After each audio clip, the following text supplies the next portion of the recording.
போன தடவை இறந்த உடலான சாருவின் கையில ஒரு பிரேஸ்லெட் இருந்ததை வச்சு ரீபோஸ்ட்மார்டம் பண்ணுனதுனால அந்த பொண்ணு கொலை செய்யப்பட்டிருக்கான்றது தெரிய வந்துச்சு. அந்த கொலையை மறைச்சு எஃப்ஐஆர் போட்டதும் பொய்யான போஸ்ட்மார்டம் ரிப்போர்ட் கொடுத்ததும் தெரிய வந்துச்சு. அதனால இந்த வழக்கை விசாரிச்ச இன்ஸ்பெக்டர் போஸ்ட்மார்டம் செஞ்ச டாக்டரையும் இந்த நீதிமன்றம் சஸ்பெண்ட் பண்ணிருக்கு.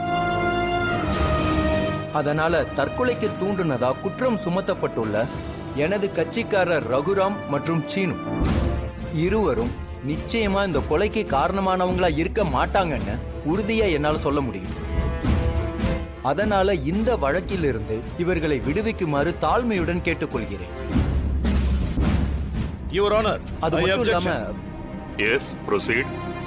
Thank you your honour.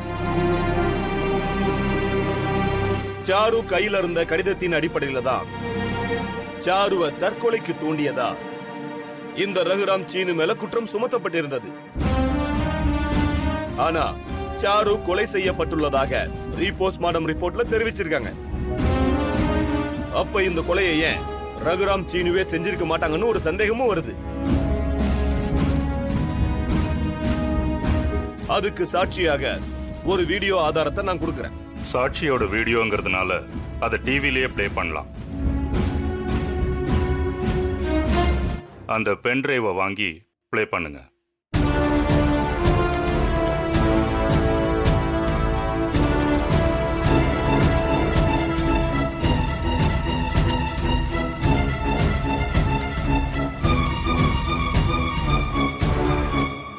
FIR போடும்போதே சாருடைய ட்ரெஸ் ஈரமா இருந்ததும் அந்த பொண்ணோட கையில ஒரு பிரேஸ்லெட் இருந்ததும் எனக்கு தெரியும்.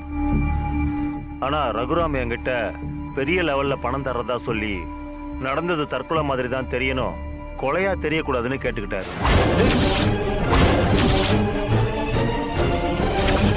அவர் கொடுத்த பணத்துக்கு ஆசைப்பட்டு தான் அந்த ரெண்டு விஷயத்தையும் எஃப்ஐஆர்ல குறிப்பிடாம மறைச்சிட்டேன்.